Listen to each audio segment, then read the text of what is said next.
আজকে আমাদের বাজার থেকে ছোলার শাক কিনে এনেছে। ছোলার শাকগুলো দেখেন বিটারা আস্তে আস্তে গাছ সহকারে এভাবে বিক্রি করার জন্য কেটে এনেছে। এখন এগুলো আমরা ছোট ছোট করে পরিষ্কার করে কেটে নেব, নিয়ে এগুলো ভাজি করব। এগুলো এভাবে এভাবে এভাবে গাছ থেকে পাতাগুলো এভাবে ছাড়িয়ে নেব।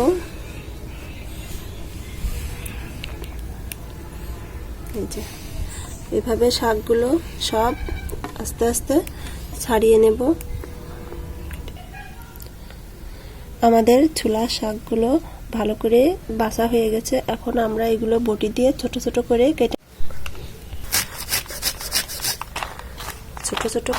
কেটে নিতে হবে।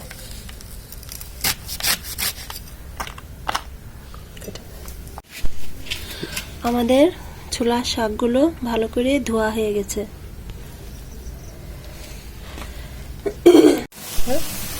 পেঁয়াজ, রসুন, কাঁচামরিচ দিয়ে দেব, স্বাদ মতো লবণ দিয়ে দেব,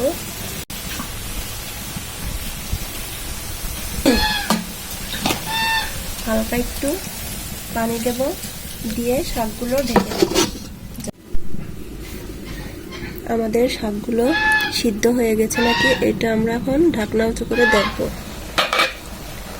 ভালোভাবে শাকগুলো নেড়ে দেব। আমাদের শাকগুলো সিদ্ধ হয়ে গেছে। এখন আমরা শাকগুলো তেলে দেব।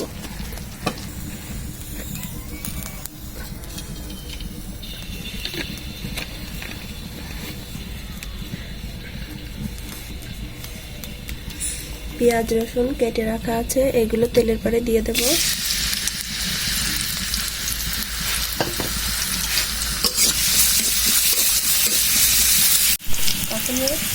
ভাজতে ভাজতে পেঁয়াজ রসুনগুলো যখন লাল হয়ে যাবে তখন আমরা শাকগুলো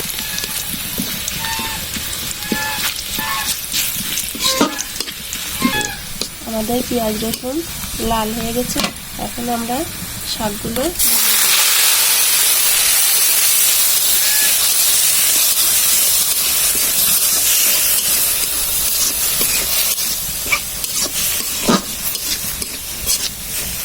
কিছুক্ষণ নাড়াচাড়া করব,